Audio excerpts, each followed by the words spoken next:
Welcome to Texas State University's Chemistry 2330, Introduction to Organic Chemistry. I'm your guide, Dr. David Irvin, and we'll begin with Chapter 7, Part 1, Haloalkanes.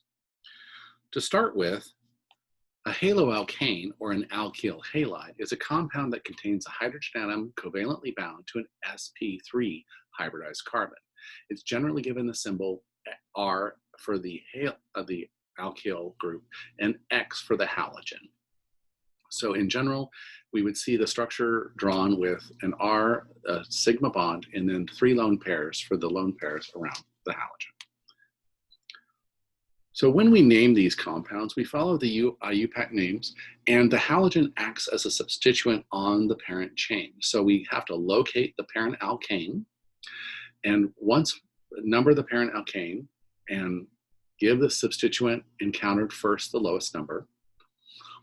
Show the halogen substituents with prefixes like halo, fluoro, chloro, bromo, and iodo, and list them in alphabetical order, and then locate each halogen on the parent chain with its respective number. Notice in the first example here with 3-bromo-2-methylpentane, the methyl group is the first substituent found along the chain. However, bromo comes before methyl in the alphabet, therefore it is 3-bromo-2-methylpentane. Notice if the parent alkane actually has a double bond in it, the parent chain changes to an alkene. So in the case of the second compound, cyclohexene, we would just have to figure out where the bromo substituent is. When naming your cycloalkenes, you must number through the double bond. Therefore, the first carbon is in the double bond, the second carbon is also in the double bond. And then, of course, you want the lowest number possible for your first substituent. In this case, it becomes the 4 position on the ring. Therefore, we have 4-bromocyclohexene. Now, if the parent chain is named for some other functional group, like an alcohol, we name it for that parent functional group. And again, the halides are always substituents on them. So in the case of the last compound here, we can name that because the hydroxy and the chloro are on opposite sides of the cyclohexanol, we can call that trans 2-chlorocyclohexanol. Okay. There are many polyhaloalkanes that are commonly used as solvents. For example, methylene chloride is a common paint stripping material. Chloroform is used as a very good solvent, and a lot of these chlorinated solvents are typically used because when we have halogenating reactions, these solvents are inert to the halogenating. Therefore, we can use them for a variety of things. They tend to have common names. For example, the dichloromethane, 1,1-dichloromethane, has the common name methylene chloride. The 1,1-trichloromethane has the common name chloroform. And then, of course, there's the trichloroethane and the tetrachloroethylene. Okay. One of the other common halo hydrocarbons is called a freon. Freons are chlorofluoro or chlorofluorohydro fluorocarbons that are used in refrigeration. And it happens because they have such a high heat capacity, they can remove lots of heat when they go from their liquid phase to their gas phase, and therefore they're used extensively in that function for air conditioners and compressors and refrigerators.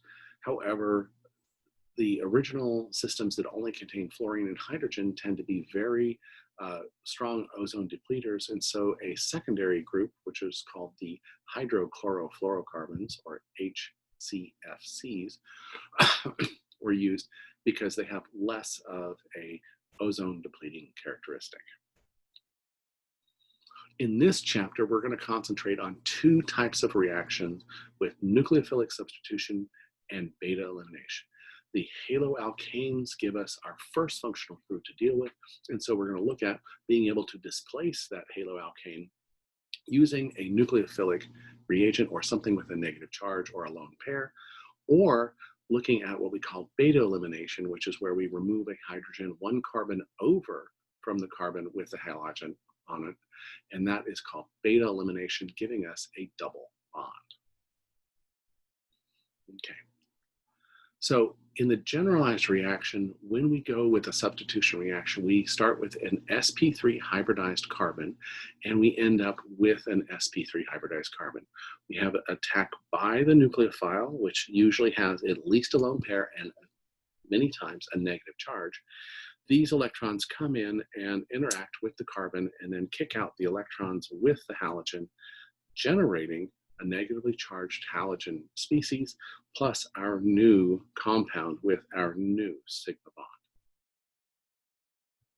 Okay, so there's a lot of different varieties of nucleophiles that we can use for these substitutions, and each of the different nucleophiles typically generates a different functional group.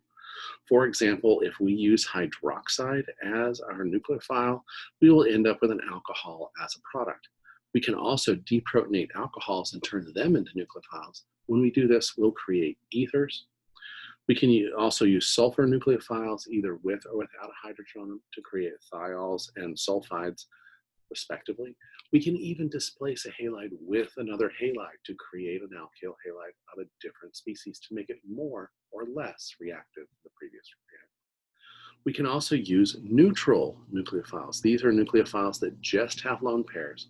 When we use those neutral nucleophiles, we tend to generate charged species, which then either have to lose a proton or transfer some other, typically transfer losing a proton.